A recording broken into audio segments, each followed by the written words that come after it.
ये हमारा दृढ़ विश्वास है कि यदि ये वीडियो जन जन तक पहुंच जाता है तो ये जो विवाद है इस चौपाई का, ढोल गंवार शूद्र पशु नारी सकल ताड़ना के अधिकारी, ये विवाद हमेशा हमेशा के लिए समाप्त हो जाएगा। हम यहाँ ये कहने वाले हैं कि इस चौपाई में ताड़ने का अर्थ दंड देना और पीटना ही है। यहाँ ताड़ने का जो अर्थ है कोई दूसरा नहीं है, वो दंडित करने के उद्देश्य से ही ताड़न शब्द का प्रयोग किया गया है। अब हम ऐसा क्यों कह रहे हैं? मित्रों नमस्कार, हमारा नाम है हर्ष तिवारी और आध्यात्म जगत के इस चैनल रामायण बाय हर्ष तिवारी में हम आप सभी का बहुत बहुत स्वागत करते हैं। आज की चर्चा का जो विषय हमने लिया है वो एक बहुत ही विवादास्पद चौपाई है जो श्री गोस्वामी तुलसीदास रचित रामचरितमानस के सुंदरकांड में आती है। वो सभी ने सुनी है कि ढोल गंवार शूद्र पशु नारी सकल ताड़ना के अधिकारी। इस चौपाई पर जब देखो तब घमासान मचा रहता है। अनेक विद्वानों ने, भारत के संत महात्माओं ने इस विषय पर अपने अपने विचार रखे हैं। हम भी अपने विचार इस विषय में रख रहे हैं, लेकिन हमारे विचार उन लोगों से थोड़े भिन्न हैं जिन लोगों ने पहले इस विषय में समझाने का प्रयास किया है। तो सर्वप्रथम हम उन सभी महात्माओं से, संतों से और विद्वानों से बहुत बहुत क्षमा मांगते हैं, अतः कृपया हमें क्षमा करें। आइए वे इस विषय को प्रारंभ करते हैं। तो अब इस विषय में थोड़ी चर्चा की जाए और गहराई में उतरकर देखा जाए कि वास्तविकता में तुलसीदास जी ने ये बातें कही हैं या नहीं कही हैं, क्योंकि इस चौपाई के माध्यम से और अन्य भी अनेक स्थानों पर श्री रामचरितमानस में ऐसी चौपाइयां आती हैं जिनमें कुछ जातियों के विषय में अनुचित शब्द कहे गए हैं। तो इस विषय में आगे चर्चा करते हैं। मित्रों, इस चौपाई को बता बताकर वे लोग जो इस विषय में लाभ उठाना चाहते हैं या वे लोग जो सनातन धर्म के विरोधी लोग हैं, गोस्वामी तुलसीदास जी को नारी विरोधी और शूद्र विरोधी सिद्ध करने का पूरा प्रयास करते हैं कि तुलसीदास जी जो थे वो तो नारी विरोधी थे, शूद्र विरोधी थे। और अनेक बार ऐसा देखा गया है कि रामचरितमानस को जलाया गया, फाड़ा गया है, उसका अपमान किया गया है। तो क्या सच में गोस्वामी तुलसीदास जी ने ये सब लिखा है? तो आज इसी के विषय में हम चर्चा करने वाले हैं और साक्ष्य देंगे कि इस चौपाई को गोस्वामी तुलसीदास जी ने लिखा है या नहीं लिखा है, या मामला कुछ और है। तो साक्ष्यों के माध्यम से, कुछ प्रमाणों के माध्यम से इसको देखना पड़ेगा। तो मित्रों, ये जो चौपाई है ये सुंदर कांड के 59वें दोहे की चौपाई संख्या 6 है, जिसमें बिल्कुल स्पष्ट कहा गया है कि ढोल गंवार शूद्र पशु नारी सकल ताड़ना के अधिकारी। तो अनेक विद्वानों ने समझाया है कि ये ताड़ना का अर्थ शिक्षा देना है, ऐसा वैसा। हम लेकिन कुछ अलग विषय कह रहे हैं। हम यहाँ ये कहने वाले हैं कि इस चौपाई में ताड़ने का अर्थ दंड देना और पीटना ही है। यहाँ ताड़ने का जो अर्थ है कोई दूसरा नहीं है, वो दंडित करने के उद्देश्य से ही ताड़न शब्द का प्रयोग किया गया है। अब हम ऐसा क्यों कह रहे हैं? जो प्रसंग है आप सभी जानते हैं कि ये प्रसंग उस समय आता है कि जब भगवान श्री राम वानर सेना को समुद्र के पार उतारना चाहते हैं, लेकिन सामने 100 योजन का समुद्र अहंकार के साथ खड़ा हुआ है। बड़ी बड़ी लहरें उसमें उठ रही हैं। तो विभीषण इत्यादि सलाह देते हैं भगवान श्री राम को कि आप ऐसा करिए, ये सागर जो है, सागर देव, ये तो आपके पूर्वजों के बड़े एहसान के बोझ तले दबे हुए हैं, तो इसलिए आप इनसे प्रार्थना करिए, हो सकता है आपकी बात मान लें और आपको मार्ग दे दें। तो भगवान श्री राम 3 दिन 3 रात का एक पूजा व्रत जैसा रखते हैं, उपासना करते हैं वो समुद्र देव की। लेकिन जब 3 दिन बीत जाते हैं और समुद्र की ओर से कोई इशारा भी नहीं होता है, तो भगवान श्री राम क्रोधित होते हैं और लक्ष्मण जी से कहते हैं कि लक्ष्मण, ये अहंकारी समुद्र मेरा विनय मान नहीं रहा है, अब मैं इसको अपना शौर्य दिखाऊंगा। ये मुझे कमजोर समझ रहा है, मैं इसको दिखाऊंगा कि राम क्या चीज है। और भगवान श्री लक्ष्मण जी से अपना धनुष बाण मंगाते हैं और उस पर ब्रह्मास्त्र का संधान करते हैं। और जैसे ही ब्रह्मास्त्र को अपने धनुष पर चढ़ाकर वो डोरी खींचते हैं तो चारों तरफ हाहाकार मच जाता है। धरती, आकाश और पाताल भयाक्रांत हो जाते हैं। चारों तरफ से भयानक ध्वनियां उत्पन्न होने लगती हैं। आकाश में काली घटाएं छा जाती हैं। सारे जीव जंतु भयभीत हो जाते हैं। समुद्र में बहुत बड़ी बड़ी लहरें उठने लगती हैं और समुद्र एक योजन तक वानर सेना में घुस आता है। लेकिन भगवान श्री राम टस से मस नहीं होते हैं, वहीं खड़े रहते हैं। समुद्र समझ जाता है कि आज तो मेरा मरण निश्चित है, क्योंकि भगवान उसको चेतावनी देते हैं कि या तो तू तुरंत आ मेरी सहायता कर, नहीं तो मैं तुझे आज सभी जीव जंतुओं के साथ सुखा दूंगा। समुद्र कांपता हुआ त्राहिमाम कर कर भगवान श्री राम के समक्ष प्रकट होता है। उस समय वो जो बातें करता है, ये बातें उसी समय की है जिस समय की ये चौपाई यहाँ गोस्वामी तुलसीदास जी ने लिखी है। समुद्र जो है भगवान श्री राम से क्षमा मांग रहा है और वो भगवान श्री राम से कह रहा है कि प्रभु आपने ही तो मुझे जड़ बनाया है। ये हम पंच तत्वों का जो जड़ स्वभाव है ये तो आप ही ने दिया है। और फिर वो जो बातें कहता है उसी के आधार पर गोस्वामी तुलसीदास जी ने ये पंक्ति लिखी है यहाँ। अब एक बात यहाँ स्पष्ट कर दें, वैसे सभी लोगों को पता है कि गोस्वामी तुलसीदास जी की ये जो रामचरितमानस है ये उनका मौलिक ग्रंथ नहीं है, क्योंकि रामायण पर मौलिक ग्रंथ तो श्रीमद् वाल्मीकि रामायण ही है। रामचरितमानस रामायण पर कोई मौलिक ग्रंथ नहीं है। ये रामचरितमानस जो तुलसीदास जी ने लिखी है, अनेक ग्रंथों का रस लेकर उन्होंने ये क्रांतिकारी ग्रंथ लिखा है जिसका नाम है रामचरितमानस। इसका जो मूल आधार है वो तो श्रीमद् वाल्मीकि रामायण ही है, लेकिन उन्होंने दूसरे ग्रंथों से, पुराणों से भी कथाएं ली हैं, जिनमें से आध्यात्म रामायण उनका एक बहुत महत्वपूर्ण स्रोत है। जो कांडों के नाम हैं, बाल कांड से लेकर उत्तर कांड तक, वे भी उन्होंने वही रखे हैं। केवल युद्ध कांड का जो नाम है वो लंका कांड पाया जाता है। जो कथा है श्री रामचरितमानस की, कुछ भिन्नताओं के साथ वही कथा है जो श्रीमद् वाल्मीकि रामायण में दी गई है। अब चूंकि यह एक क्रांतिकारी ग्रंथ है तो इसे अति रसपूर्ण बनाने के लिए, अति सुमधुर बनाने के लिए और समाजोत्थान के लिए चूंकि इसका प्रयोग किया जाना था, तो इसके लिए इसे अत्यधिक सुरुचिपूर्ण बनाने के लिए उन्होंने अनेक ग्रंथों से अनेक कथाएं ली। यहां तक कि कुछ विरोधी ग्रंथों से भी उन्होंने कुछ कथाएं ग्रहण की। वे स्वयं लिखते हैं बालकांड में, बालकांड का जो 7वां श्लोक है संस्कृत में, जब बालकांड शुरू होता है तो प्रारंभ हर कांड का संस्कृत श्लोकों के साथ होता है। तो ये 7वां श्लोक जो है उसमें गोस्वामी तुलसीदास जी कह रहे हैं, उसका संस्कृत हम थोड़ा सा बोल रहे हैं कि नाना पुराण निगमागम सम्मतम यद रामायणे निगदितम क्वचिदन्य तोपि।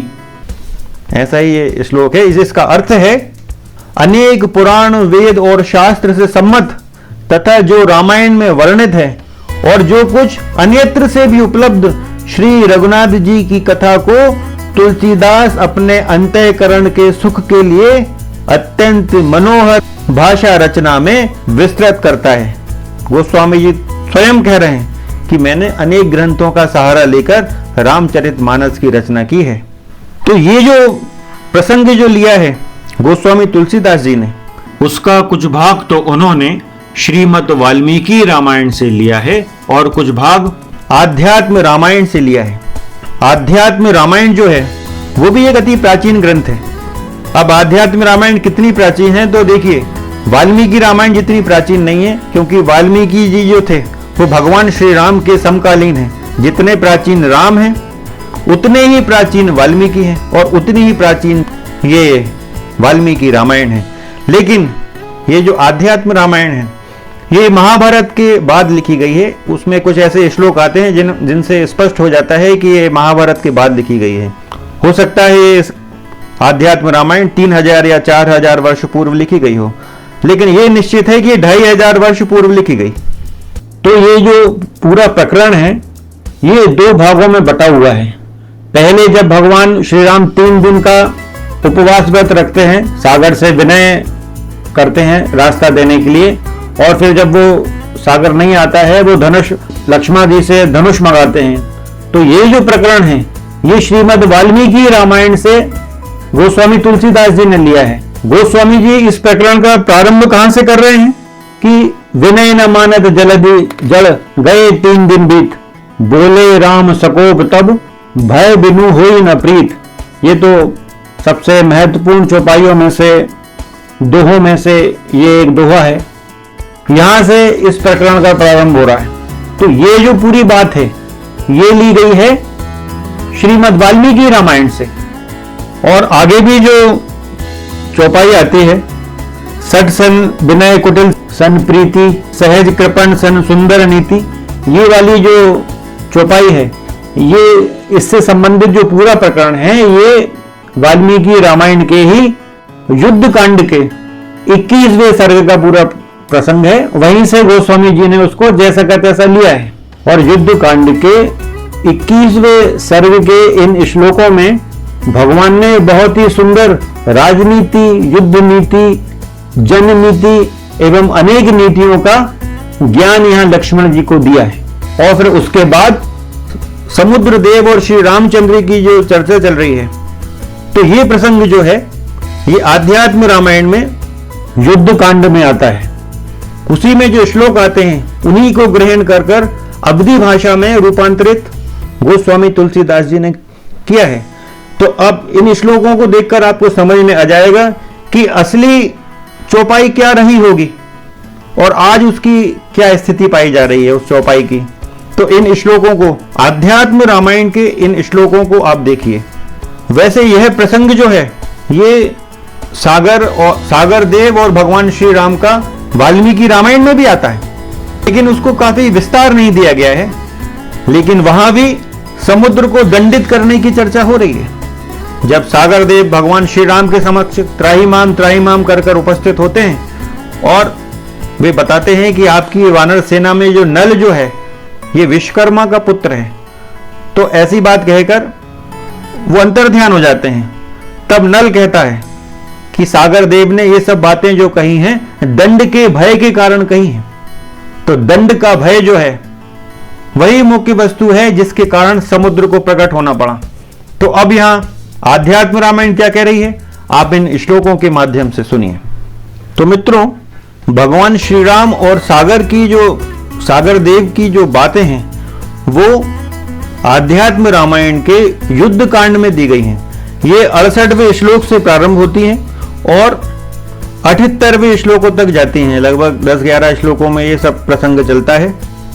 तो श्लोकों को आप चित्र के माध्यम से देख सकते हैं, क्योंकि हम श्लोक बोलेंगे तो वीडियो और लंबा हो जाएगा। हम यहाँ आपको हिंदी अर्थ बता रहे हैं।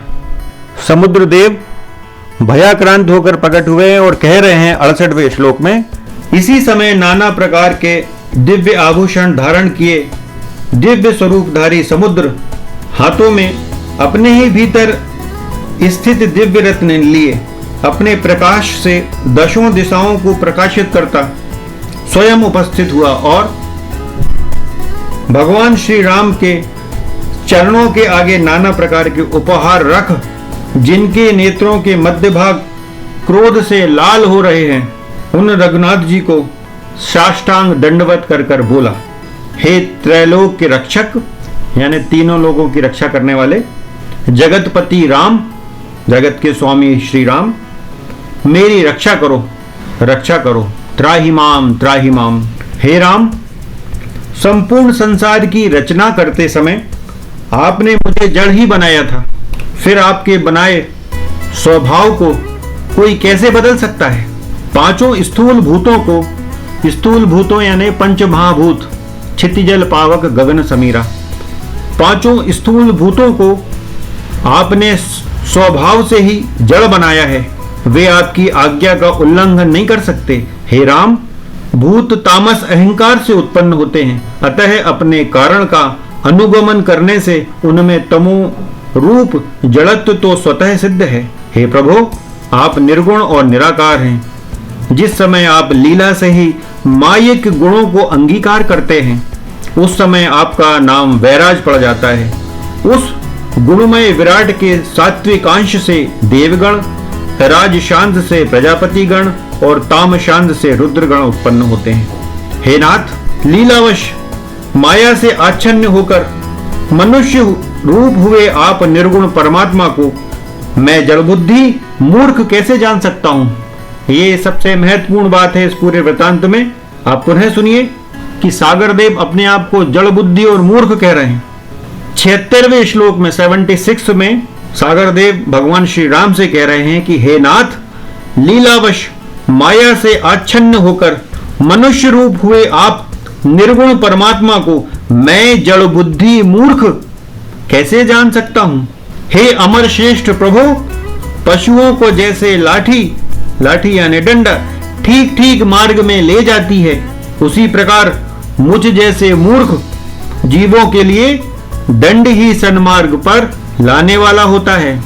इस श्लोक क्रमांक 77 में सागर बिल्कुल स्पष्ट कह रहे हैं। संस्कृत श्लोक सुनिए आप। जड़ बुद्धिर जड़ो मूर्ख कथम जानामि निर्गुणम दंड एवि मूर्खाणाम सन्मार्ग प्रापकः प्रभो। समुद्र बिल्कुल स्पष्ट कह रहे हैं, स्वयं को ही मूर्ख कह रहे हैं और ये कह रहे हैं कि मूर्ख व्यक्ति जो है मेरे जैसा, वो दंड के बिना नहीं मानता, उसको दंड देना आवश्यक होता है। वैसा ही दंड जैसा एक पशु को हाँकने के लिए उसको डंडे से मारना पड़ता, चोट पहुंचाना पड़ती है। यहाँ मूर्ख शब्द भी आ रहा है, पशु शब्द भी आ रहा है। और क्योंकि समुद्र देव ने भगवान श्री राम के प्रति थोड़ी बदतमीजी तो की है, तो यहाँ गमार शब्द भी आ सकता है। और तुलसीदास जी ने ढोल शब्द जो लिखा है वो भी चल जाएगा, क्योंकि ढोल को भी पीटते हैं।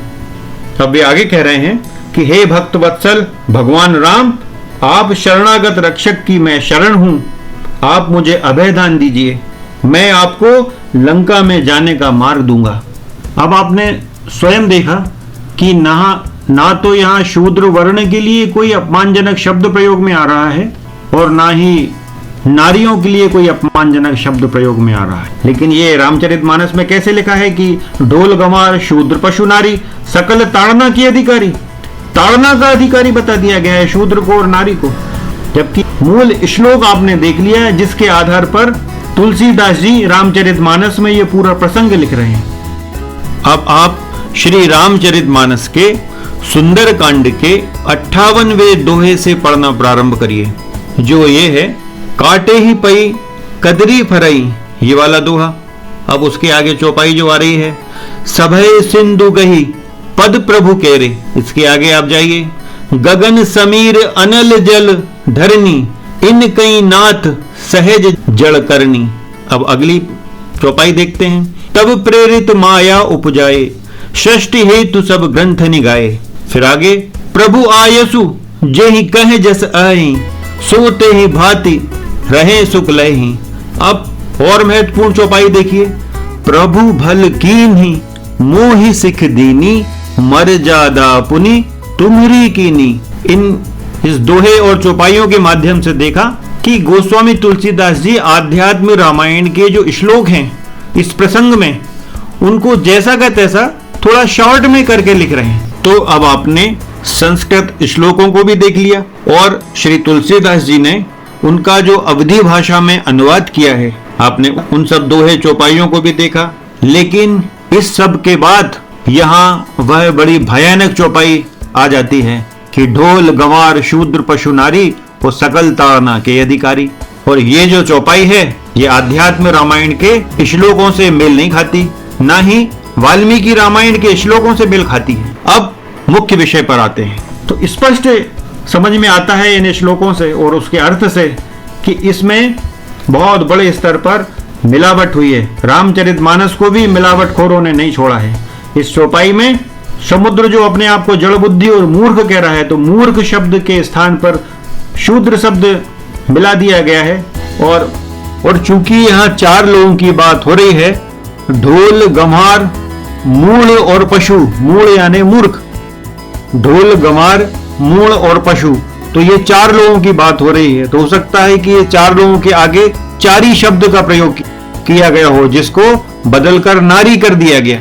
जैसे मूल शब्द को शूद्र में बदल दिया गया, वैसे ही चारी शब्द को नारी से बदल दिया गया, क्योंकि मात्राओं को भी मिलाना है और तुकबंदी भी आना चाहिए, क्योंकि अधिकारी में आरी शब्द आना चाहिए आखिरी में, तो उन्हें नारी जोड़ दिया उसमें।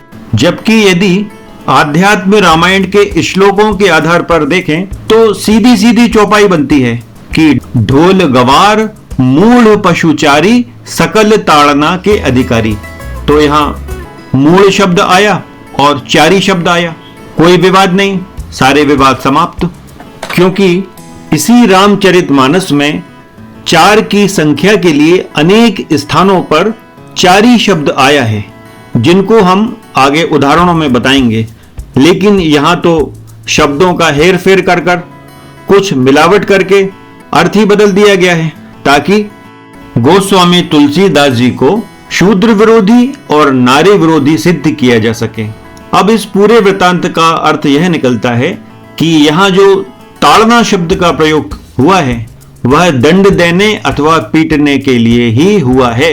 लेकिन किन किन लोगों के लिए हुआ है? जिन लोगों को समुद्रदेव मूर्ख कह रहे हैं, जड़ बुद्धि कह रहे हैं, और पशु को सही मार्ग दिखाने के लिए यहाँ बात हो रही है कि पशुओं को सही मार्ग दिखाने के लिए उनको छड़ी से पीटना पड़ता है।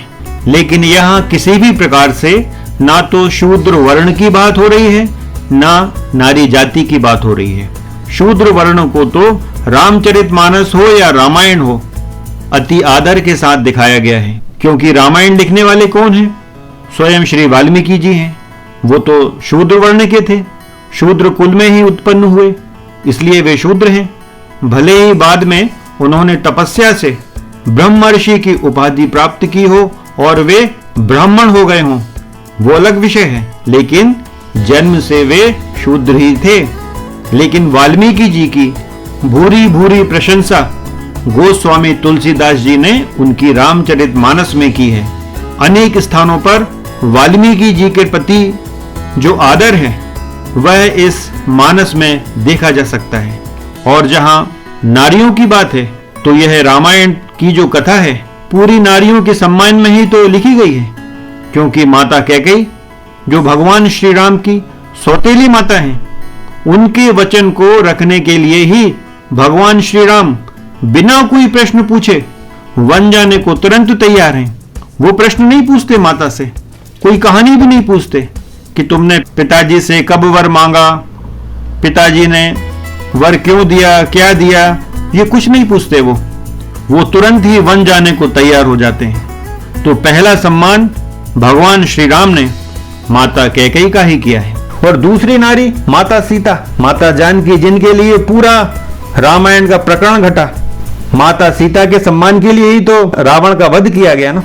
अब यदि कोई ये कहे कि गोस्वामी तुलसीदास जी तो नारी विरोधी हैं, तो सबसे पहले ये देखना चाहिए कि इस रामचरितमानस का सर्वप्रथम श्लोक कौन सा है, जो बाल कांड का पहला श्लोक है।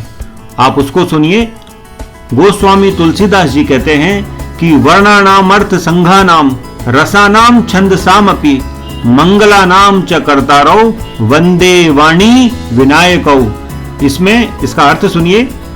अक्षरों, अर्थ समूहों, रसों, छंदों और मंगलों की करने वाली सरस्वती जी और गणेश जी की मैं वंदना करता हूं। इसमें हमारे सनातन धर्म की जो परिपाटी है उसमें श्री गणेश जी का नाम पहले आता है और उसके बाद किसी अन्य देवी देवता का नाम आता है। लेकिन चूंकि तुलसीदास जी स्त्रियों को, माताओं को अति सम्मानजनक दृष्टि से देखते हैं, इसलिए उन्होंने वंदे वाणी विनायकों का, सरस्वती जी का नाम उन्होंने गणेश जी के पहले लिया है। तो कोई ये कैसे कह सकता है कि स्त्री जाति के विषय में उनकी भिन्न राय है? सरस्वती क्या है? भले ही वो देवी हैं, लेकिन है तो स्त्री ही। तो फिर गोस्वामी तुलसीदास जी ये कैसे कह सकते हैं कि शूद्र और नारी ताड़न के अधिकारी हैं? ऐसी बात तो कोई सनातनी भांग के नशे में भी नहीं कहेगा कि शूद्र और नारी तो ताड़ना के अधिकारी हैं। ये असंभव बात है।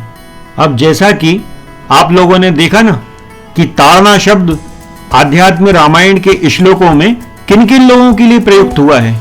जो जड़ बुद्धि लोग हैं, मूर्ख हैं, या पशु के लिए, पशु को सही मार्ग दिखाने के लिए। ताड़ना शब्द का प्रयोग किया जा सकता है। यहाँ गोस्वामी जी ने पशु शब्द का प्रयोग किया है और वे गमार शब्द भी जोड़ते हैं और ढोल शब्द भी जोड़ा जा सकता है, क्योंकि ढोल को बजाने के लिए पीटा ही जाता है। तो ढोल गमार ये तो आ सकते हैं। गमार यानी बदतमीज। यहाँ गंवार शब्द किसी ग्रामीण के लिए नहीं आया है। यहाँ भ्रमित होने की आवश्यकता नहीं है, क्योंकि एक शब्द के अनेक अर्थ होते हैं। तो यहाँ गंवार शब्द बदतमीज के लिए आया है, क्योंकि समुद्रदेव ने भगवान श्री राम के प्रति बदतमीजी तो की है। तो ढोल, गंवार और पशु ये शब्द तो इस प्रसंग में आ सकते हैं, लेकिन ये दो शब्द शूद्र और नारी बहुत ही आपत्तिजनक हैं, क्योंकि जैसा कि हमने आपको पूरा वृतांत बताया कि गोस्वामी तुलसीदास जी ने ये पूरा प्रसंग आध्यात्म रामायण के युद्ध कांड के इन श्लोकों से लिया है। तो इनमें तो ऐसा कुछ कहा ही नहीं गया है, ना शूद्र शब्द आया है ना नारी शब्द आया है। तो फिर ये कहां से आया? क्योंकि आजकल जो ये रामचरितमानस उपलब्ध है उसमें तो साफ साफ लिखा है कि ढोल, गंवार, शूद्र, पशु, नारी शकल ताड़ना के अधिकारी। तो मित्रों, गोस्वामी तुलसीदास जी ने रामचरितमानस को लिखा है, उसे छापा नहीं है, उसे प्रिंट नहीं कराया है। श्री गोस्वामी तुलसीदास जी की कोई प्रिंटिंग प्रेस नहीं थी जिससे वो उनके द्वारा लिखी हुई रामचरितमानस को छाप लेते। ऐसा है क्या? नहीं ना। प्रिंटिंग प्रेस तो अंग्रेज लोग लाए और पहली बार 1810 में कलकत्ता में रामचरितमानस छापी गई। अब आप लोगों को तो पता है कि अंग्रेजों की एक बहुत प्रसिद्ध नीति रही है डिवाइड एंड रूल पॉलिसी, फूट डालो राज करो की नीति। तो देखिए, उन्होंने शब्दों से छेड़छाड़ करके इस इतनी सुंदर चौपाई को कैसा कलंकित करने का प्रयास किया है। अब जब वाल्मीकि रामायण में हजारों नकली फर्जी श्लोक जोड़े जा सकते हैं, तो मानस तो बहुत ही नवीन ग्रंथ है। राम कथा का जो मूल स्रोत है वह केवल और केवल श्रीमद् वाल्मीकि रामायण ही है, जो श्री वाल्मीकि जी ने लिखी है, और कोई अन्य ग्रंथ नहीं। यदि कोई व्यक्ति किसी दूसरे ग्रंथ को बताता है राम कथा का स्रोत, तो वो अज्ञानी है, क्योंकि राम कथा का एकमात्र स्रोत है, एकमात्र साक्ष्य है, वो है श्रीमद् वाल्मीकि रामायण।